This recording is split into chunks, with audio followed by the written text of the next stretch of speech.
नाज़रीन, अवामी न्यूज़ में खबरन जो सिलसिलो जारी है। इन वक्त असीं तव्हांखे घोटकी में खबर ॾींदा हलूं त घोटकी में कश्मीरियुनि सां इज़हार यकजहती जे लाइ पाकिस्तान पीपल्स पार्टी जे कारकुननि पारां पीपल्स सेक्रेटरीट खां प्रेस क्लब ताईं एहतजाजी रैली कढी वई। रैली जी अॻुवाणी पाकिस्तान पीपल्स पार्टी जे जनरल सेक्रेटरी सिकंदर अली, लाखो सिटी सदर अब्दुल मजीद लाखो पारां कश्मीर बनेगा पाकिस्तान, पाकिस्तान जिंदाबाद जा नारा हणी रहिया हुआ। रैली में जमील अहमद लाखो, शौकत लिगारी समेत वॾे अंग में माण्हू शिरकत कई। रैली खे ख़िताब कंदे अॻुवाणी चयो आहे त असां कश्मीर भाइरनि सां हर वक़्तु गॾु आहियूं। भारत पारां कश्मीर ते जेको गैर इंसानी सलूक कयो पियो वञे उन जी पुरज़ोर मज़म्मत करियूं था। अॼु कश्मीर में लॻल कर्फ्यू खे 1 साल पूरो थी वियो आहे। भारतीय फ़ौज कश्मीरी अवाम ते जेको ज़ुल्म करे रही है उन खे रोके। इन मौक़े ते मुज़ाहिरीन क़ौमी मुतहिदा खां मुतालबो कयो त कश्मीर ते थींदड़ ज़ुल्म बंदि करे कश्मीर में लॻायल कर्फ्यू ख़तमु कयो वञे।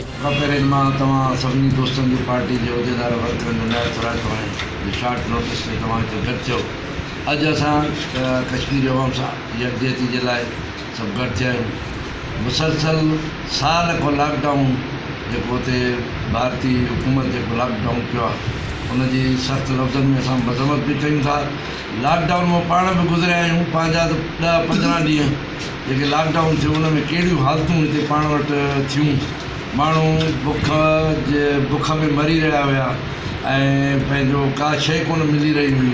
त उन्हनि खे जसा जो 1 साल ताईं उन्हनि भारतीय ज़ुल्म जो मुक़ाबिलो कयो आहे ऐं इंशाअल्लाह ताला कश्मीर खे पंहिंजी आज़ादी मिलंदी ऐं पाकिस्तान जो हिसो थींदो। कश्मीर बनेगा, कश्मीर बनेगा। शहीद असांजा कश्मीरी भाइर जेके 1 साल खां वठी जेको भारत जे ज़ुल्म जे ख़िलाफ़ु जंग विड़ी रहिया आहिनि, असां सलाम पेश कयूं था कश्मीर जे सभिनी भाइरनि खे।